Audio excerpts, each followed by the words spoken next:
नमस्कार, मैं हूं योगिता प्लास और आप देख रहे हैं वॉइस ऑफ एमपी। इस वक्त जो मैं आपको खबर बताने जा रही हूं मध्य प्रदेश की राजनीति से जुड़ी हुई है। जैसा कि आप सब लोग जानते हैं कि मध्य प्रदेश में 27 विधानसभा सीटों पर उपचुनाव होने वाले हैं और इन उपचुनावों से पहले कांग्रेस और भाजपा दोनों ही पार्टीज ने सर्वे करवाए थे। वहीं आपको बता दें कि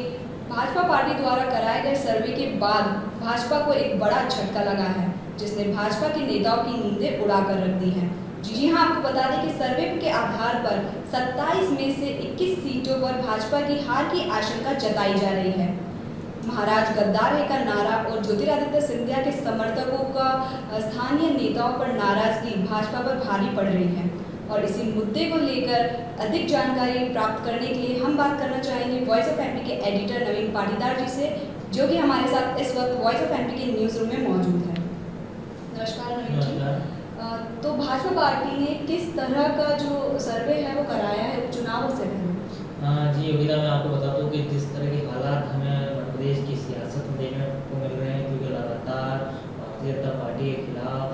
चाहे भारतीय जनता पार्टी के कार्यकर्ता हो या फिर उनके नेता हो, वो लगातार विरोध जारी है। विरोध का सबसे बड़ा कारण, जैसे कि आपको पता है कि ज्योतिरादित्य सिंधिया और उनके समर्थकों की वापसी भारतीय जनता पार्टी में, जिस तरह के वापस आए हैं भारतीय जनता पार्टी में कांग्रेस छोड़कर, तो उसे लेकर वो विरोध जो है उनमें जारी है। तो जो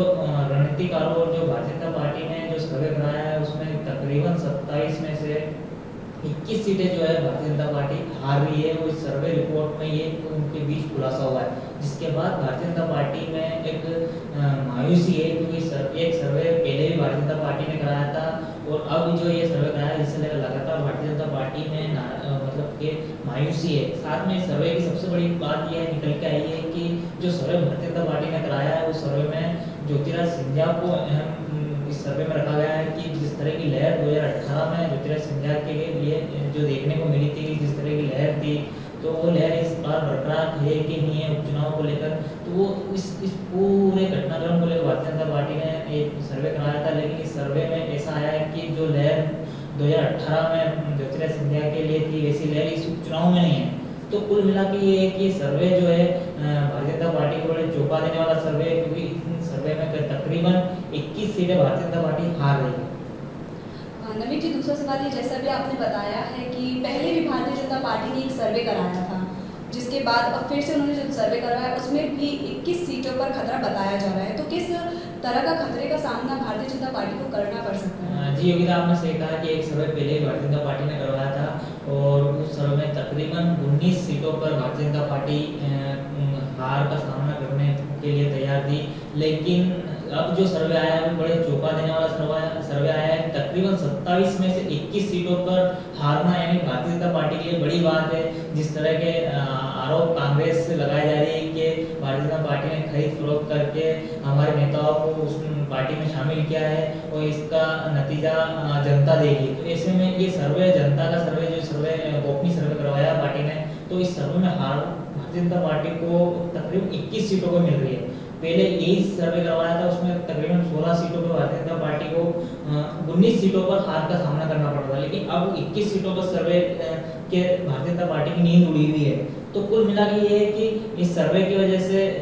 भारतीय जनता पार्टी में मायूसी है। तो वहीं भारतीय जनता पार्टी प्रदेश अध्यक्ष वी.डी. शर्मा का कहना है कि उनका अभी तक लगातार जो बयान आ रहे हैं हमें देखने को मिल रहे हैं कि उनका लगातार आरोप है कि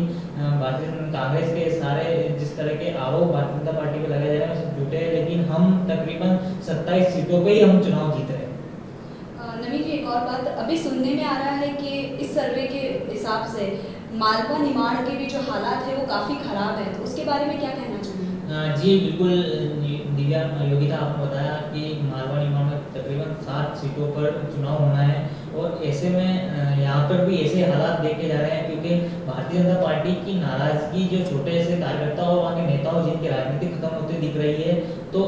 वो नेता नाराज है। तो ऐसे में ये सर्वे वहाँ पर भी था, तो वहाँ पर भी ये निकल के आया है कि कार्यकर्ताओं और नेताओं में नाराजगी का कारण इन 7 सीटों पर मालवा निमाड़ में देखने को मिल सकता है, क्योंकि लगातार सिंधिया के और सिंधिया के समर्थकों के भारतीय जनता पार्टी में आने के बाद भारतीय जनता पार्टी में अंदर ही घमासान मचा हुआ है कार्यकर्ताओं में और ये विरोध कर रहे हैं सिंधिया और सिंधिया समर्थकों का। नवीन जी, एक और सवाल कि भारतीय जनता पार्टी द्वारा ग्वालियर और चंबल के विभाग की 16 विधानसभा सीटों पर सदस्य अभियान भी चलाया गया था, तो क्या वो सदस्यता अभियान भी बेअसर दिखाई दिया है? बिल्कुल सही कहा आपने योगिता की भारतीय जनता पार्टी ने बड़े जोर शोर से ग्वालियर चंबल संभाग में एक महासदस्य अभियान चलाया था और जिसका विरोध कांग्रेस ने किया था। तो कुल मिला के ये सर्वे की रिपोर्ट की अगर हम माने तो ये सर्वे फेल,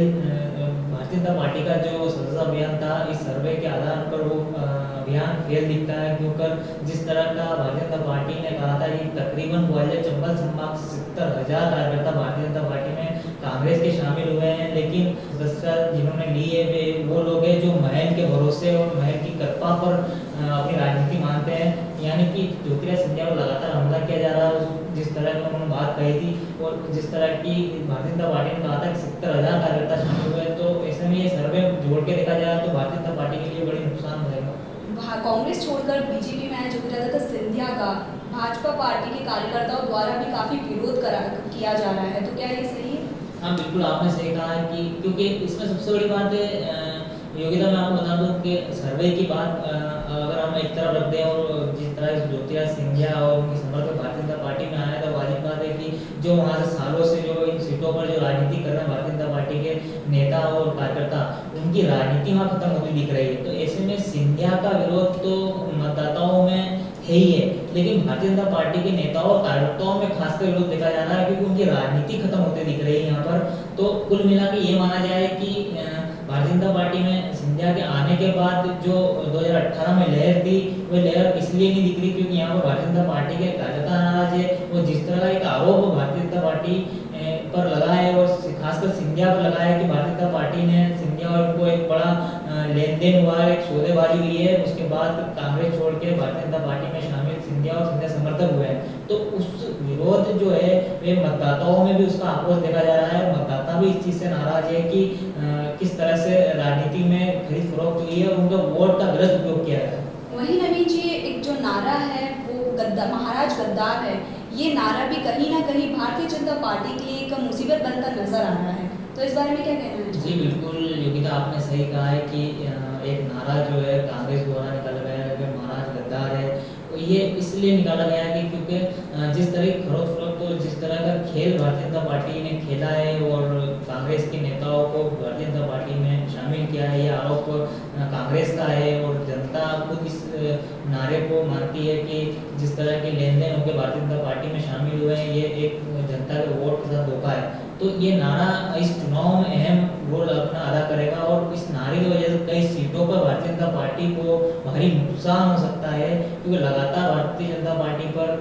कांग्रेस द्वारा हमले तो किए जा रहे हैं, लेकिन एक मैसेज जनता तक कांग्रेस पहुंचाना चाहती है किस तरह को लेकर इतना बड़ा खेल खेला जाता है और जनता का वोट को व्यर्थ कर दिया जाता है, एक सौदेबाजी हो जाती है नेताओं में और वो वोट किस काम का नहीं रहता है। तो ऐसे में ये नारा कांग्रेस द्वारा लाया गया है, तो इस नारे के जरिए ही पूरा भारतीय जनता पार्टी पर हमले बोले जा रहे हैं।